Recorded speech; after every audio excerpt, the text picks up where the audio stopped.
Sistema Michoacano de Radio y Televisión presenta.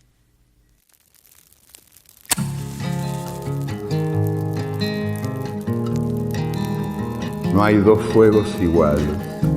Hay fuegos grandes y fuegos chicos y fuegos de todos los colores.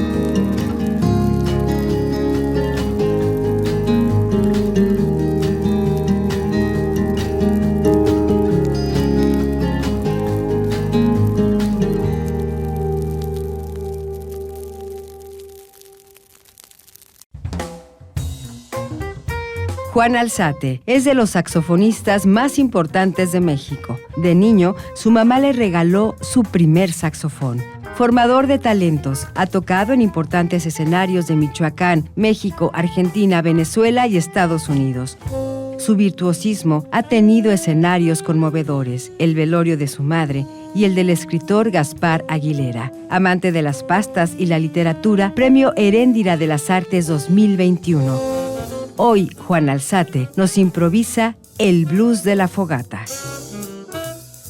Estábamos haciendo cuentas aquí con Juan Alzate, que la última vez que tuvimos la oportunidad de conversar fue, así a nivel de pantalla y todo eso, 7, 6 años, Juan. Así es, ya ha pasado rápido, ¿no? Oye, todo lo que ha pasado en esos 6 años, ni nos imaginábamos.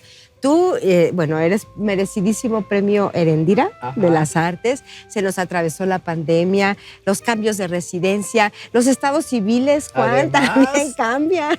O sea, de verdad que qué maravilla de siempre tener esta posibilidad de encontrarte, de reencontrarte. Y siempre lo he dicho, cuando hablamos de Juan Alzate, la referencia es el saxofón. Sí, y cuando pensamos en el saxofón, la referencia es Juan Alzate. Qué gusto conversar contigo. Igualmente, ¿Cómo has Claudia estado, Juan? Un gusto, todo bien, afortunadamente, con pues ya teniendo salud, teniendo, ¿cómo decirte?, energía, cuestiones positivas en cuanto a lo que uno hace. En mi caso muy particular, debo confesarte que todo este rollo de la pandemia, los cambios y demás, han sido en gran medida para bien, ¿no? Y uno de los factores en los cuales me desenvuelvo con la música, con el arte, con el propio festival de jazz, con muchas cosas, son cambios constantes. De verdad, nada de lo que hice hace una semana se parece a lo que estoy haciendo ahorita. Entonces, todos estos cambios nos agarran de sorpresa, pero afortunadamente ya tengo un poco la piel curtida en la cuestión de adaptarme, ¿no? Claro. Fíjate que platicando con diferentes artistas en diferentes disciplinas, decían, por ejemplo, y coinciden que la pandemia en su caso fue muy benévola, porque finalmente esa introspección es muy necesaria al momento de que están pintando, escribiendo, componiendo, ejecutando, por ejemplo, y casi que ahí no hubo como que tanta variante, creo, ¿no? Bueno, el problema creo que para el sector artístico en general pues fue evidentemente que se te cierran los escenarios. Claro. Y ya no está el contacto con el público, ya no hay tantos eventos, o ninguno. Entonces eso creo que obligó a la mayoría de mis compañeros y colegas a irnos hacia adentro. Casi siempre creo que llega un periodo en el cual tú estás hacia afuera y qué voy a hacer y a dónde voy a presentar y dónde voy a hacer, ¿no? Pero de repente te cierran las puertas y te cierran la calle y te cierran toda posibilidad el escenario, el foro, el teatro. No, y además de que no puedes salir porque si no te contagias o si vas a entrar a un lugar que si no traes cubrebocas casi que te acribillan, ¿no? Entonces, te ven feo. Te ven feo. Además, entonces, pues hay que ir hacia adentro. Entonces, por ejemplo, en mi caso fue buenísimo porque además no nada más en la cuestión artística y creativa, sino, por ejemplo, como también he dedicado mucho tiempo a la enseñanza, fue como redescubrirme en ese sentido y también prepararme ante cosas nuevas, ante retos diferentes de lo que es la enseñanza y lo que es también mi propio quehacer, ¿no? Entonces, para mí ha sido buenísimo y además, por ejemplo, tomé un curso que yo tenía tiempo que ya no tomaba. ¿De qué tomaste un curso? Fíjate que hubo un curso, cada año hay un personaje que hace un curso de jazz, de improvisación. Y entonces él me escribió así como, oye, te damos chance si tú quieres de entrar y te cobramos $20 y adelante, ¿no? Y cuando yo entro al curso, ¿cuál es mi sorpresa? Que me encuentro que uno de los que daban el curso era uno de los que fue mi maestro. Ah, qué Y luego maravilla. ya escarbando en el curso y platicando y conociendo los demás, digamos, los demás maestros, me encuentro el hijo de un compositor al cual yo estrené una obra. Entonces fue muy interesante el intercambio y fue genial, la verdad. Entonces fue más que de alumno maestro, fue como de cuates, ¿no? Ya de expertos y profesionales. Pues casi. ¿No?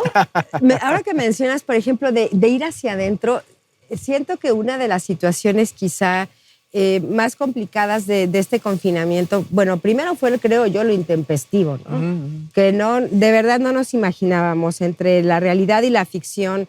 Oscilábamos, si es cierto que nos van a encerrar, cuánto tiempo va a ser, un día, 2 días, y finalmente muchos quizá tuvimos la oportunidad de mirarnos hacia adentro. Claro. Porque bien dices, todo es hacia afuera, lo que voy a hacer, lo cotidiano, mi día a día, todo como que en el esquema de tenerlo controlado. Pero ya cuando estás hacia adentro, todos los demonios salen.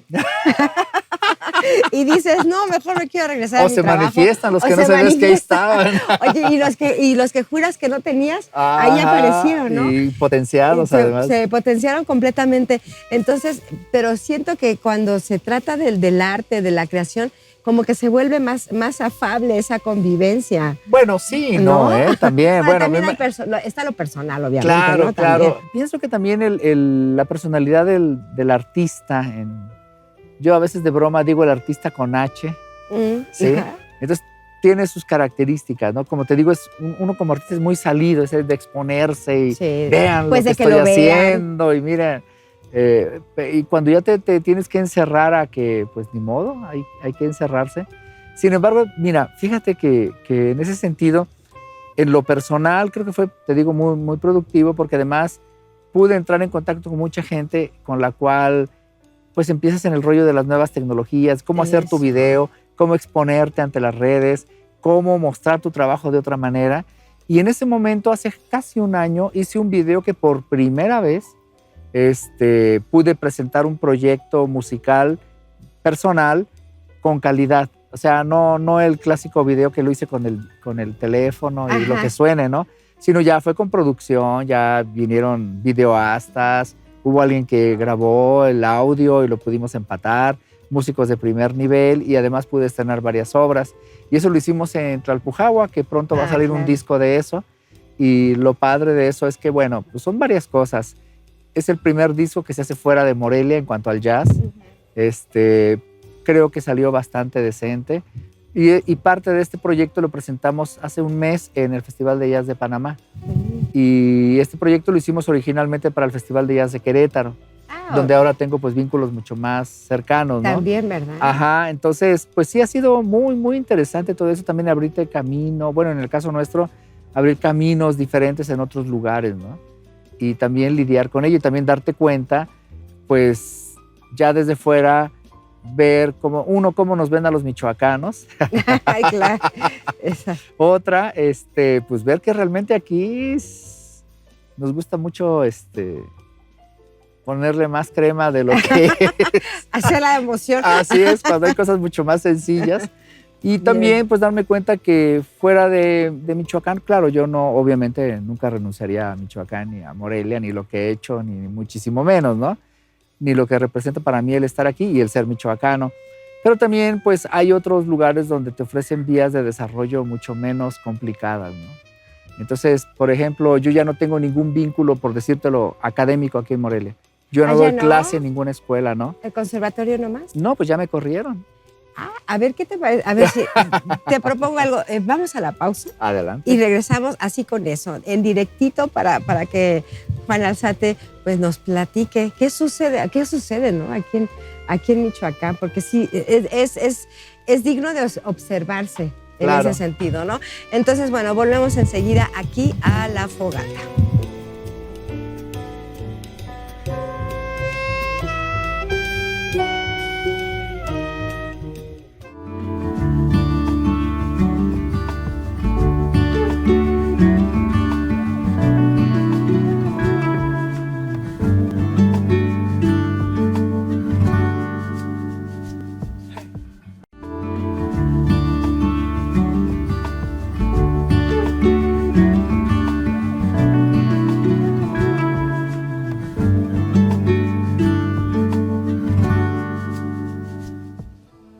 hasta le voy a tomar el mezcal con eso que me dijiste. Bueno, pues ¿Cómo de una vez. A ver, pues salud, Juan, aprovechando esta fogata, este ambiente, tu presencia. ¿Cómo que te corrieron del Conservatorio de las Rosas?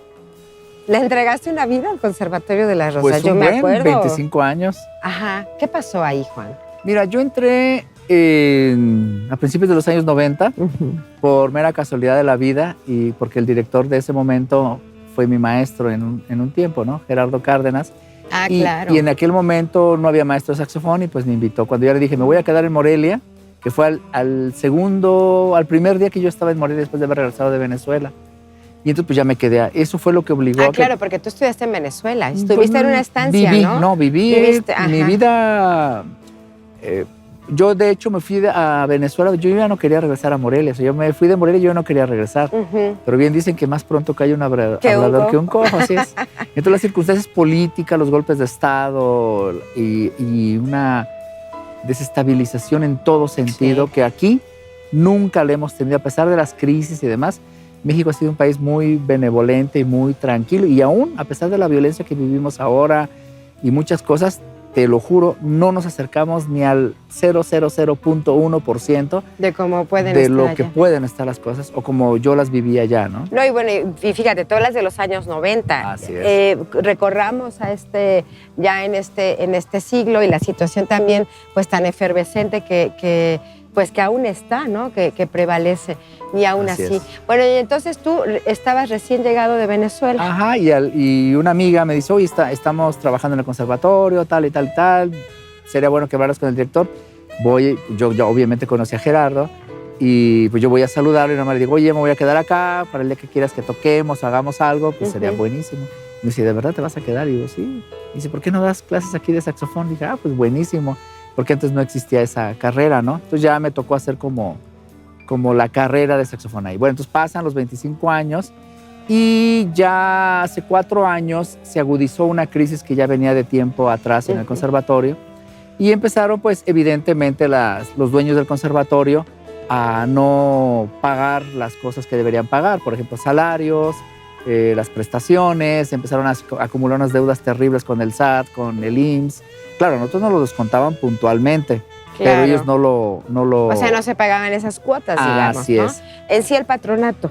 El patronato, del sí, claro. conservatorio. Y entonces, pues, y el sindicato que se formó ahí, pues la verdad no sirve para nada, ¿no? Y desgraciadamente a los agremiados, pues no nos daban ninguna información y cuando nos la daban era toda chueca y pues era muy obvio que estaban totalmente y están vendidísimos al patronato, a los dueños del conservatorio. Entonces, con unos maestros generamos una figura política, no política, sino laboral, que existe en la ley, que es la coalición. Aunque tú estés en un gremio sindical, si tú consideras que tu sindicato no está dándote respondiéndote. Entonces tú puedes generar con un grupo de personas, pueden ser 2 a más adelante, te registras como tal ante la Junta Local de Conciliación, pero hace un tiempo determinado. Tú dispones, esta coalición va a existir hasta que me conteste el patrón qué pasó con mi salario, o qué va a pasar con el contrato, o por qué no se hizo la huelga. Tú puedes poner las condiciones que quieras, ¿no? En este caso nosotros pusimos por qué tienen 6 meses que no nos pagan, por qué deben tanto al SAT y por qué no hemos ido a huelga cuando se prometió que nos iban a pagar antes de ir a la huelga en ese momento, ¿no? Como no teníamos respuestas de ningún tipo, entonces hicimos esta coalición y lo hicimos público. Ese fue ahí estuvo el detalle. Claro. Evidentemente, a la semana siguiente que llego a la escuela, pues ya me llaman muy decentemente para decirme que se va a hacer una reingeniería de la carrera de saxofón. Y pues ahora da clase de saxofón un flautista. Entonces, buenísima reestructuración, ¿no? Entonces, pues de ahí, y yo ya tenía unos meses trabajando en aquel entonces para la Universidad Autónoma de Querétaro. Entonces ya desde entonces me estaban pidiendo que por qué no me quedaba ya a trabajar y demás. Yo no lo veía como una opción real, ¿no? Pero yo cuando publiqué en el Facebook que yo ya no estaba en el conservatorio, que ese era mi último día, o que ya me habían corrido, entonces ya el director me llama y me dice, oye, pues mañana que vengas a clases, tráete tus papeles y te contratamos acá. Y dije, bueno, buenísimo. Entonces he estado trabajando en la Universidad Autónoma de Querétaro y para mí se han abierto unas puertas maravillosas allá, en lo académico, en lo profesional, en lo personal y muchas cosas, ¿no? Además de que Querétaro es una ciudad, pues, muy diferente a Morelia y sobre todo con otra forma de ver las cosas y otra forma de pensar que a mí me han ayudado muchísimo a desarrollar otros aspectos de mi propia vida en todo sentido, ¿no? Fíjate, yo noto, por ejemplo, y a lo largo, en muchos sectores, el terreno cultural aquí en Morelia, a pesar de ser una ciudad demasiado prolífica en cuanto a actividades, el cine ha tomado mucha fuerza en esta ciudad, en este estado. Tenemos escritores, tenemos músicos, tenemos gente muy, muy valiosa, pero hay como ese fenómeno, mientras no ventiles las situaciones, o sea, eres el rey, ¿no? Claro. Y en cuanto las ventilas, aunque obviamente estén a tu favor, evidentemente ahí ya se genera como como que todavía cargamos el qué van a decir, ¿no? Ah, sí, el claro. qué dirán, O el qué van a pensar, la apariencia y la sí. cosa. Y qué lástima que en la cultura, en un tema tan sensible y necesario para un ser humano, siempre se estén sacrificando personas, recursos, instalaciones, en fin, ¿no? Festivales, etcétera, etcétera. Pues mira, son muchos factores. El primero, como yo lo veo de esta manera, y a lo mejor lo que voy a decir no le va a gustar a mucha gente, pero en el sector cultural, uno de los grandes problemas que tenemos es de que quienes toman las decisiones es gente que nada tiene que ver con la cultura, para empezar. Segundo, se está haciendo negocio con la cultura sin los hacedores de cultura.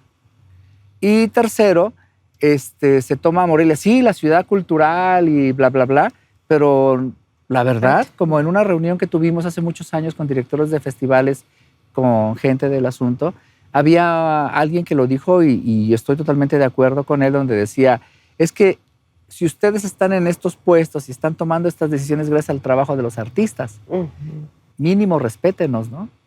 Entonces, mínimo páguenos decentemente, páguenos a tiempo. Y es una costumbre porque eso también es otra terrible cosa. de toca ahorita, baila ahorita, pinta ahorita y te pago dentro de 10 años si me acuerdo. Y si acaso. Sí, y entonces eso es tremendo. Y se ponderan a veces muchas cosas que nada tiene que ver. O sea, por ejemplo, es más importante que le pagues al del sistema de audio o al del sistema de transmisión o al de las luces que al artista que generó ese proyecto. El que dio la cara, digamos, ¿no? Ajá. Por toda esta Y entonces es esta algo gente. que a mí en lo personal no me está gustando, ¿no? Y entonces, y aún así, uno procura hacer las cosas de la mejor manera, lo más creativo y demás, porque finalmente uno se debe al lugar donde está, ¿no? Claro. Pero quienes realmente toman esas decisiones, pues no. Entonces yo hace años a mí en el ayuntamiento me preguntaba una regidora, oye Juan, dime, ¿tú haces negocio con el festival? Por decir, ¿no? Y yo dije, pues me encantaría, ¿no? Pero si vamos a tomar las cosas como son, yo me pongo a preguntar, ¿el director del festival tal es tal? ¿Se dedica a eso? Y ya cuando te pones a pensar, pues no. ¿Sí me explico? Sí. Entonces sí hay una serie de cosas que impiden que se crezca, ¿no? Que realmente hay un boom de la política cultural o de la cultura en general. Ahora, por otro lado, yendo a Querétaro, ya volviendo allá, yo recuerdo que un día con uno de mis alumnos, él me decía, maestro, ¿cómo le hago para que mi disco, que quiero grabar un disco y así, ¿no? O que quiero hacer mi grupo suene y demás. Y yo muy morelianamente le digo, oye, ¿y por qué no le pides beca al gobierno? Deben haber becas.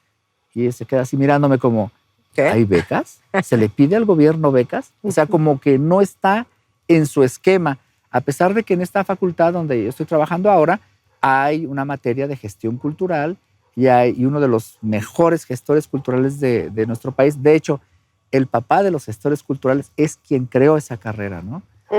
Entonces, el maestro MacGregor. Y entonces él es maestro en la escuela y ha generado una generación muy importante de gestores a nivel nacional y que mucho de lo que está en las políticas culturales como ya asentadas en muchos lugares, pues él fue prácticamente el que creó todo eso, ¿no? Entonces cuando ya ves esto, ves cómo se están dando las cosas, ves cómo se están gestionando. Por ejemplo, en la Secretaría de Cultura de la Universidad de Querétaro, yo hace poco pregunté, oye, hay que vincularnos con la Secretaría de Cultura del Estado y me dicen, no, nosotros tenemos nuestra propia política y nuestro propio presupuesto.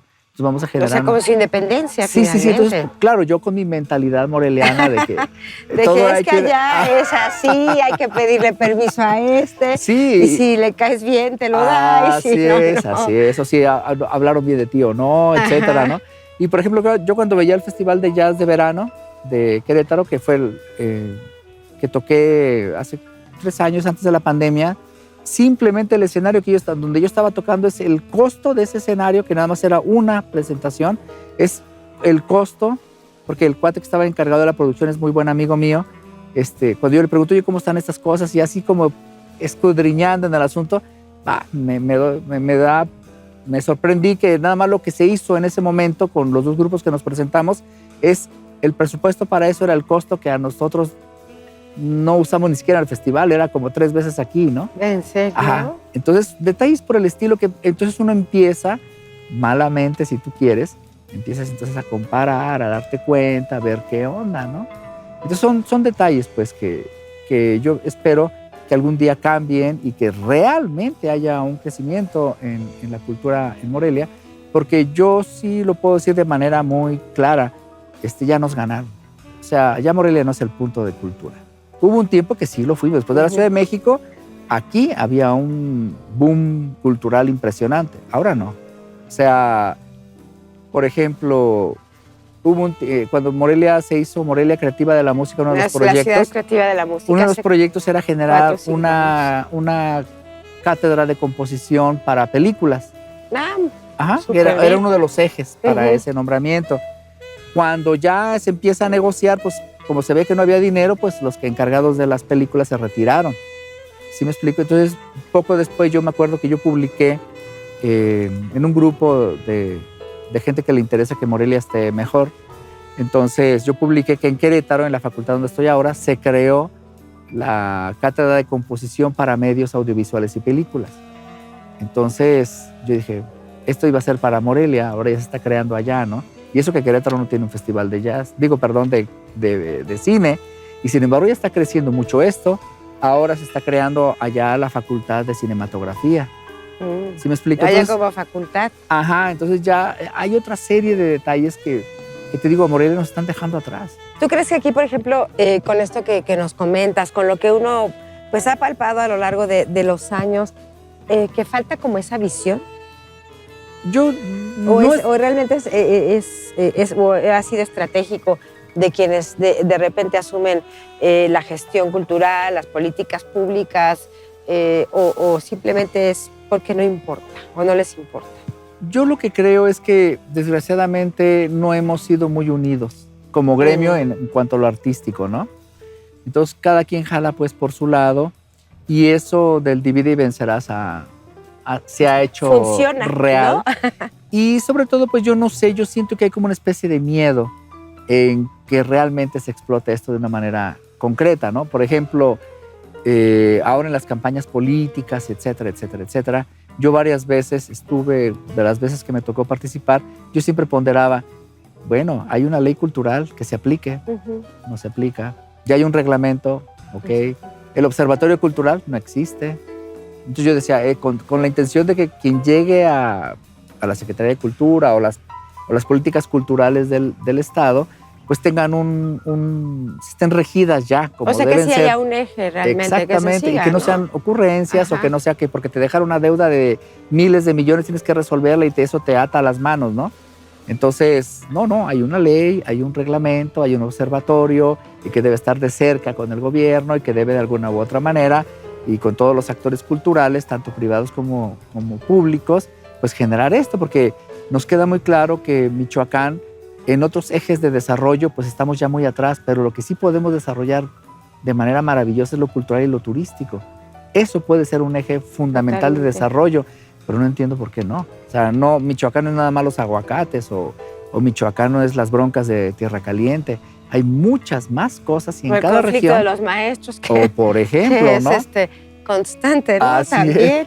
Bien, Juan, tenemos que hacer la pausa. De regreso me encantaría que nos hables un poco de tu saxofón, de este claro. saxofón precioso, y pues desde luego aprovechando que también nos acompaña, pues escucharte, ¿te parece? Adelante. Vale, pues entonces regresamos aquí a La Fogata con Juan Alzate.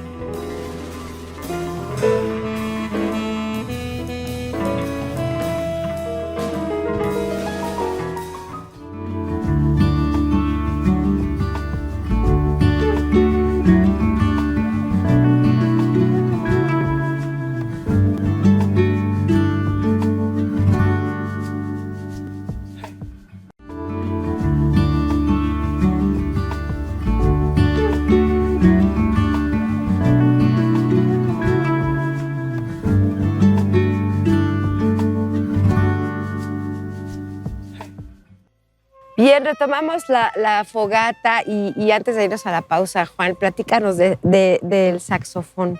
Okay. ¿Dónde lo adquiriste? ¿Cómo lo adquiriste? De entrada está bueno. precioso, elegante, Sí, dorado claro. con negro. Es azul Lindo, en y está realidad, grabado, ¿verdad? Ah, Sí. ¿es azul? Mira, tiene su nombre ahí. Oh, cierto. ¡Ay! Sí. Qué lindo está. Sí, sí. Muy bonito. Pues mira, ¿Dónde lo mercaste, como dice? ándale. ¿Dónde lo mercaste? Fíjate que afortunadamente con los años, con los discos que he hecho y de alguna u otra manera, he conseguido en el camino gente que ha creído en mí, de fabricantes de instrumentos. Entonces resulta que yo estoy patrocinado por quien fabrica esto que nosotros le llamamos boquilla. La boquilla. Ajá.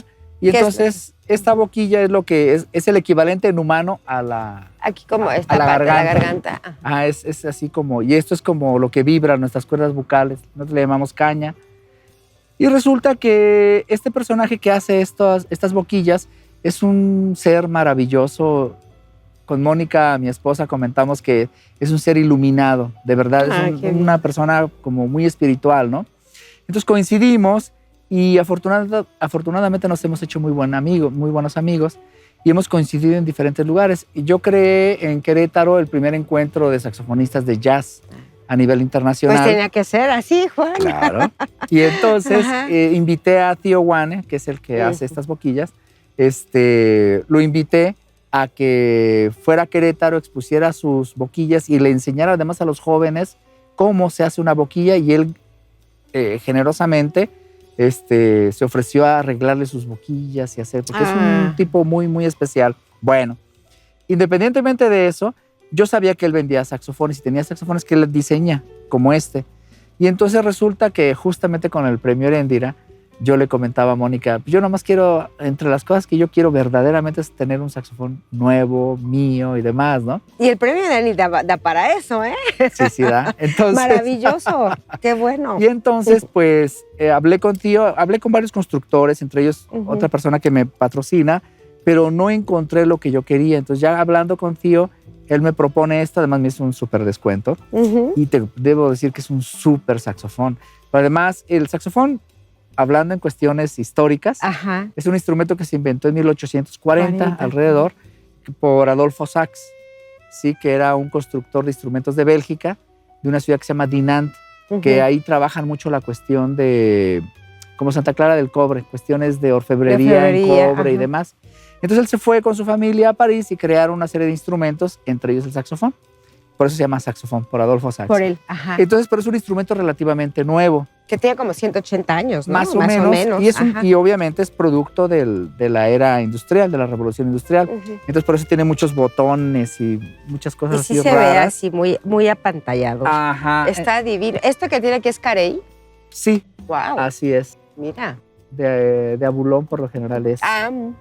Y entonces, y está tallado entre las llaves y demás. O sea, ¿no? es súper, es artesanal. Artesanal. Qué bonito. Y cada marca ahora, digamos que tiene características en las cuales ofrece cosas distintas, porque el saxofón sigue evolucionando. Entonces, cada marca tiene como sus cosas nuevas, ¿sí me explico? Entonces, por ejemplo, me gusta mucho porque esto que nosotros le llamamos el cuello o tudel es, por ejemplo, de titanio. ¿Sí? Y por dentro viene como anillado, como las pistolas, como para que corra más rápido la bala. Para Entonces, que llegue bien el aire corre bien. Esta boquilla está diseñada para que tenga un sonido más oscuro, y el saxofón en sí. Entonces, digamos que tiene dimensiones muy propias, y Tío pensó claramente en lo que él quería como proyectar como sonido, porque afortunadamente él es saxofonista también. Y entonces, como lo conseguí, pues ya finalmente se lo pagué, etcétera, etcétera, etcétera. Y en noviembre, a principios de noviembre, tuve la oportunidad de ir a tocar a Houston. Sí. Y estando en Houston, pues yo le pedí que él de la fábrica me lo enviara a donde yo estaba hospedado en Houston. Entonces, pues ya aproveché para tocar y aproveché para traerlo. Ahí está divino, ¿eh? Sí, no, yo estoy feliz con eso. Está, como dices, grabado. ¿Cómo se llaman estas partes? Este de aquí. A esto no le llamamos llaves. Las llaves. Ajá, y el modelo es Narayan. Que es un dios hindú, que es como el creador de todas las cosas, ¿no? Porque Tío es muy creyente en la religión hindú. Y todo tiene que ver. De hecho, si puedes ver, aquí está el signo del Om. Oh, sí, es verdad. Aquí está. Y entonces, pues, ha sido maravilloso. Y también esto que nosotros le llamamos ligadura o abrazadera, también es de alta tecnología, que afortunadamente también es bajo un patrocinio. Y esto pues a mí me ha ayudado muchísimo a mi desarrollo musical. Y de verdad, si lo tengo es porque suena, porque sí toca y me siento contento. No, y aparte de verdad es un instrumento hermoso, la combinación de los colores, los grabados, el carey, Sí. todo lo que nos explicas. ¿Qué tal si te escuchamos un poquito entonces? Vale. Aprovechando que estás aquí, que tienes esta belleza. ¿Tú acostumbras a ponerle nombre a tus saxofones? Sí, sí, claro. ¿Cómo se llama? Este todavía sigue teniendo su nombre original, Narayan. Narayan, ajá. Bueno, aparte Pero es un nombre lindo. Tengo mi primer saxofón de verdad, es un Selmer Mark VI, que es así como el gran, o sea, es la marca más especial. Ese le llamo Jan, por Jan Garbarek, que es mi saxofonista favorito. Ajá. Ajá. Y tenía otro tenor que le llamaba Dex, por Dexter Gordon. Ah, bien. Esto tengo que pensar acerca de que a lo mejor es Strain por John Coltrane. Ah, claro, no puede faltar, ¿no? Bien. ¿Qué tocaré? Bueno, voy a tocar un blues de Charlie Parker. Ah, perfecto. ¿Sale? Muy bien. Esta generación de la ruptura. Además, a ver, veamos.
Pero yo creo que todos te vamos a aplaudir aquí.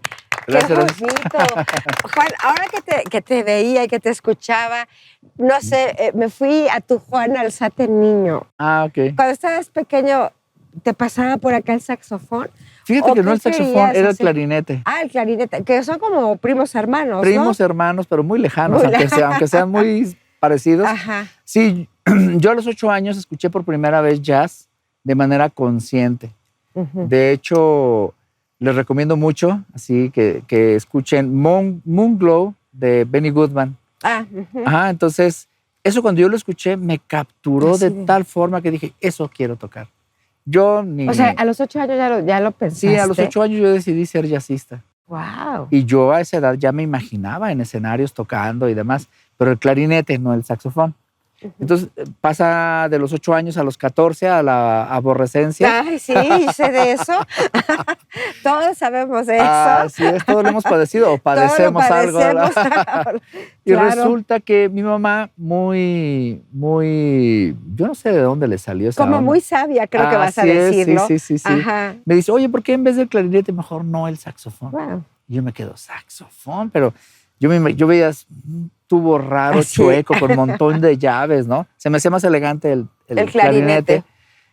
Y ella así como que vio mi escepticismo y no me dijo nada. Simplemente al otro día me dijo, oye, escucha esto. Y me regaló un disco de Dave Brubeck donde viene Toma 5. Es un disco que les recomiendo mucho, que se llama Time Out. Es un disco maravilloso. Cada pieza está increíble, ¿no? Entonces, cuando yo escucho a Paul Desmond, que era el saxofonista que toca en ese disco, yo me quedé impactado del sonido de ese saxofonista. Claro. Pero él toca el alto, como el de Charlie Parker, que es más chiquito que este saxofón. Entonces, bueno, pues mi mamá me recuerdo que me dice, oye, voy a ir a Estados Unidos, vete inscribiendo en la escuela de música, en ese entonces nada más Bellas Artes, y ya vemos qué pasa, ¿no? Y resulta que un tío mío que era músico, que era súper fan de Carlos Santana, Ajá. lleva a la casa un disco de Carlos Santana tocando en un track con un saxofonista argentino, Gato Barbieri, que es tenorista. Y cuando yo escucho el sonido del tenor, a mí me impactó. O sea, tenor es este. Este como este que tienes Ajá, aquí. así me quedé impactado, lo robusto, lo impactante del sonido. Y además, pues obviamente con la mancuerna de Carlos Santana pues, sonaba increíble. Latin Lady se llama esa pieza. También se las recomiendo. Ajá. Y resulta entonces que ya, pues me escucho el disco y tal, pero yo nunca me imaginé que me fueran a traer un tenor. Entonces, cuando ya mi mamá llega y me da el saxofón, entonces yo recuerdo que llegó muy temprano en la mañana porque ella salió de viaje a un viaje oficial y trae el saxofón. Entonces, muy temprano, así apenas amaneciendo, irrumpe mi cuarto y me dice, en otras palabras, te traje tu saxofón. Entonces, Yo creo que estaba más emocionada que yo nada, creo que sí. Entonces yo voy corriendo a ver mi saxofón y Ajá. pues yo creo que ella nomás me estaba observando y cuando ve que era un saxofón como este, pues yo así como que puse de cara, y bueno, pues sí, ya que, ¿no? Entonces mi mamá me dice, mira, cuando yo entré a la tienda de instrumentos, yo pedí un saxofón y este era lo único que tenían como saxofón, así que ya no hay de otra. O sea que aquí está. Ahí Tú está, sabes. hazle como quieras. Y tú sabrás. Y Ajá. creo que es el error más maravilloso del universo. qué maravilla. Sí, porque esta es mi voz, este es mi saxofón. O sea, yo con este es que soy yo. No, y aparte creo, Juan, no sé, como que hay esa evocación constante de la figura de tu mamá, ¿no? Ah, sí, claro. O sea, verdaderamente, digo, muchas veces lo hemos escuchado, infancia es destino, ¿no? Pero que haya tenido ella como el saberte observar, realmente te observó. Y su corazonada dijo, no, es que más bien el saxofón, Así es. ¿no? Y fíjate por que ahí, nunca le pregunté por qué. ¿no? Fue una de esas grandes cosas que se me quedaron ahí en el tintero. Ajá, ¿hace cuánto murió tu Ella mamá? murió en el 2004 Ajá. y de manera sorpresiva, o sea, Ay, eso nada más es de terrible. repente me dijo, me siento mal y a los 2 días ya se murió. No Punto. me digas. Sí, entonces fue así como terrible. De hecho, el día de su funeral me llaman, porque ella era líder sindical, Ujú. y entonces me llaman de la Junta de Conciliación. Pero y dicen, ustedes lo traen de la sangre, ¿eh? sí, claro, Lo sí, traen de claro. sangre. Entonces, ya contesto porque yo tenía su celular y me dicen, oye, estamos esperando a tu mamá porque aquí hay una reunión para revisión de un contrato colectivo. Dije, uy, yo creo que no va a llegar porque estamos justamente en su funeral. O sea, así Sí, fue. Así Ajá. fue, porque mi mamá ya seguía desde el hospital agendando O sea, reuniones y tal. activa, trabajando, Sí, ella haciendo, nunca se proponiendo, imaginó que iba a irrumpiendo. ser su No me último digas. momento, sí. Era grande, tenía... Pues no ¿cuántos años? tanto, estaba por cumplir 71 años. No, pues no. Pero ya tenía para una nada. condición que desgraciadamente no le habían detectado, ¿no? Entonces, que eso derivó pues, en que Ujú. falleciera, ¿no? ¿Y el día de su funeral tocaste? Sí, claro. Sí, claro. De hecho, fue impresionante. Siempre que toco en algún funeral, yo no acostumbro tocar en serenatas, por ejemplo. Ujú. No es mi rollo, ¿no? Aparte debe ser como extraño, ¿no? Extraño. Una serenata con saxofón, digo, no. No, No que no se pueda, Lo he claro. hecho alguna vez, pero me lo pagaron, Ujú, ¿sí? Pero no es así que yo vaya. ujú. Pero, por ejemplo, he tocado nada más en 2 funerales que realmente a mí me salió. Aquí está. Uno, el de mi mamá. Entonces, a través del saxofón, como que pude así No, sacar claro. aquello que las palabras a veces no dan. Ujú. Y la segunda fue recién tenía este saxofón. Yo llegué un domingo y justo apenas estaba llegando a México y estaba con Mónica, mi esposa, y nos sentamos para desayunar en el aeropuerto de la Ciudad de México y me llama un amigo y me dice, Juan, hace unos minutos murió Gaspar Aguilera. Ah, Entonces sí fue ¿Cómo pegó la noticia de Gaspar Sí, Aguilera? claro, hasta la fecha. Entonces, pues nos venimos al funeral y realmente yo alcancé nada más a llegar ya a la misa. Entonces, nada más le dije a uno de sus hermanos, oye, en cuanto termine el padre de decir esto, yo empiezo a tocar. Y él me dijo, claro. Adelante. Entonces, la gente no lo esperaba, pero, híjole, ahí fue donde realmente sentí el sonido de este saxofón. Y ya la gente obviamente se conmovió con el asunto y algunas personas me decían, vaya, esto es lo que le hubiera gustado a Gaspar escuchar, ¿no? Porque le encantaba el jazz, ¿no? Sí, Gaspar, bueno, de era hecho, un fanático del jazz. Aparte de eso, que era fanático del jazz, él fue el que me lanzó al ruedo de tocar jazz. Wow. Sí, o sea, él fue mi maestro en la prepa y él me llevó a este mundo que de verdad pues fue maravilloso y siempre tuvimos una relación muy, muy cercana.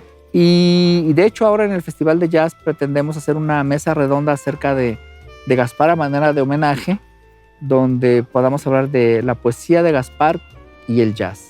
Ay, va a estar fantástico. Ajá. Pues nos avisas para estar sí, ahí. Claro. Juan, vamos a la última pausa, no lo puedo creer. Y regresamos ya a nuestro último bloque, ¿te parece? Sí, claro. Muy bien, volvemos entonces.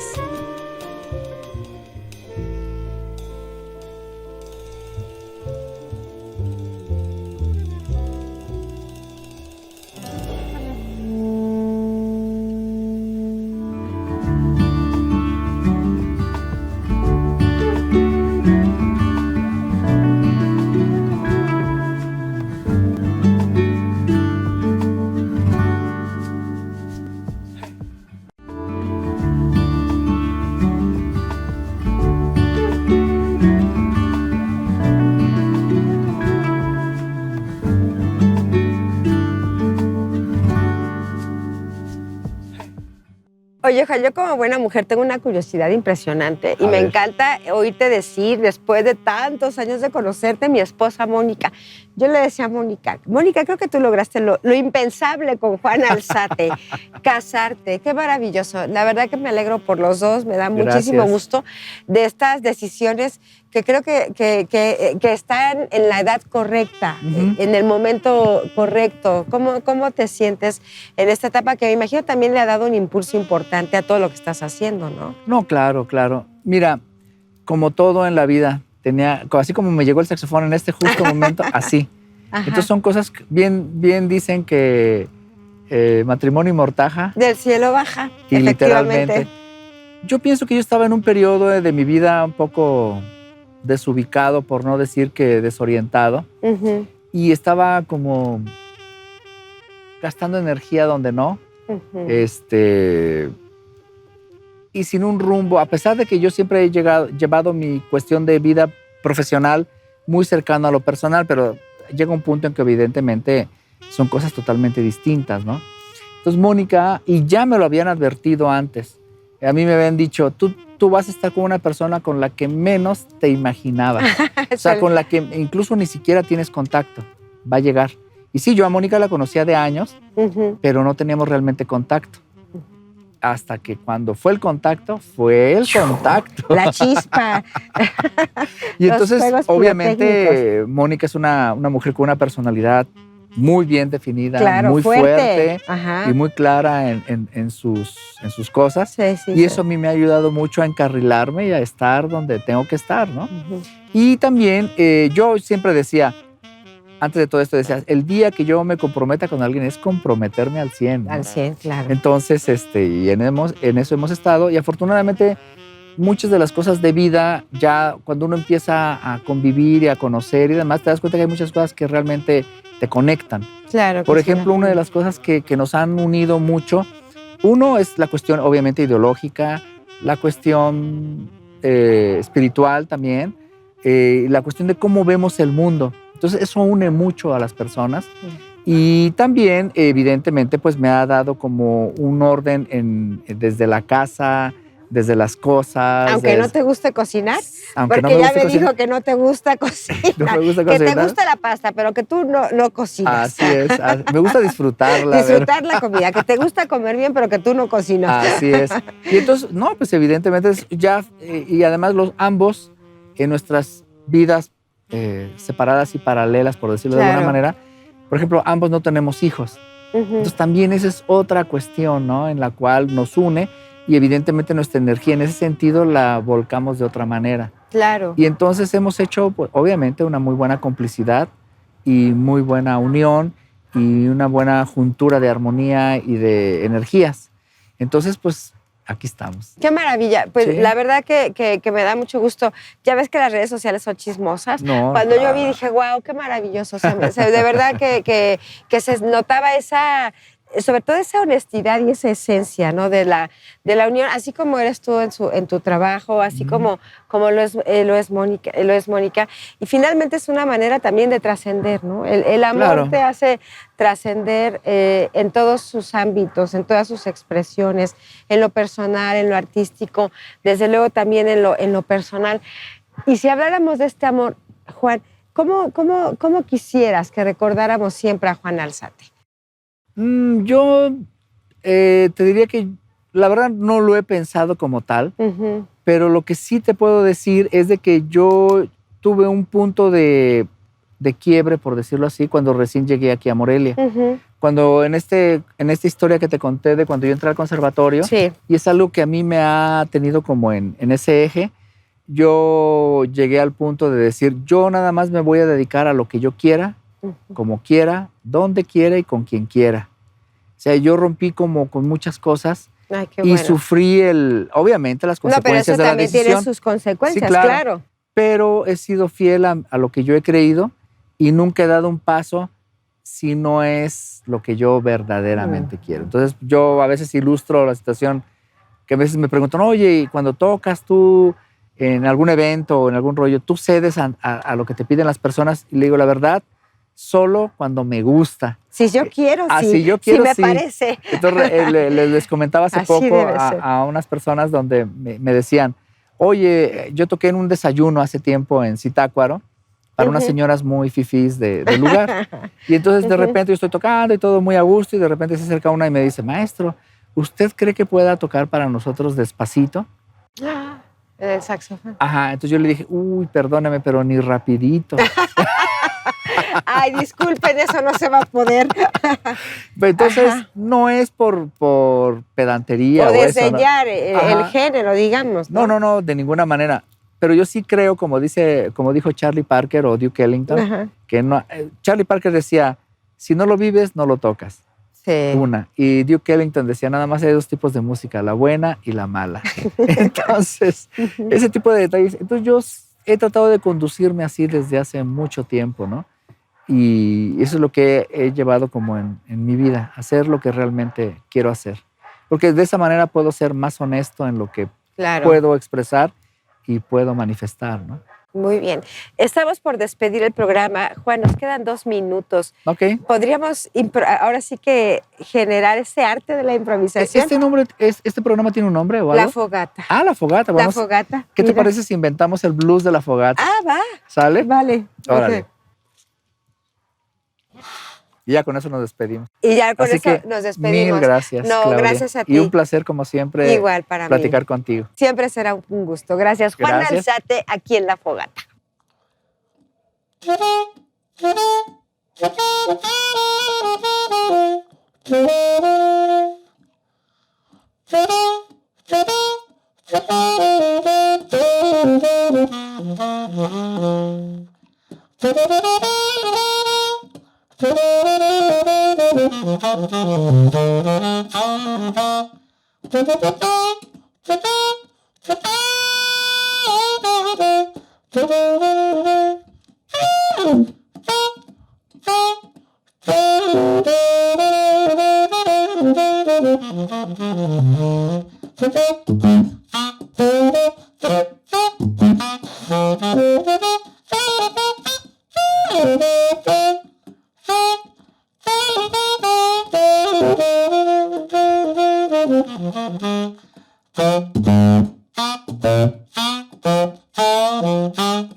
Gracias.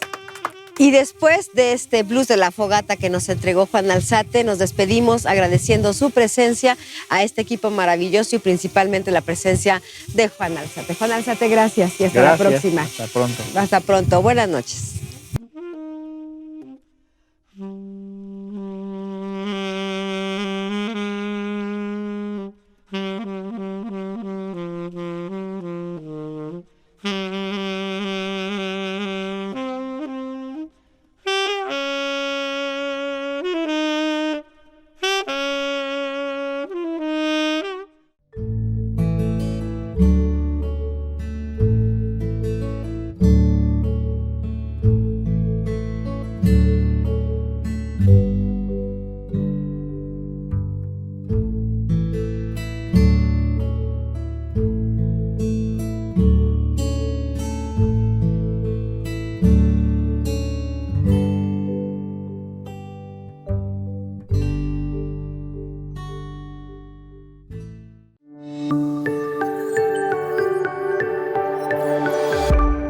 Sistema Michoacano de Radio y Televisión presentó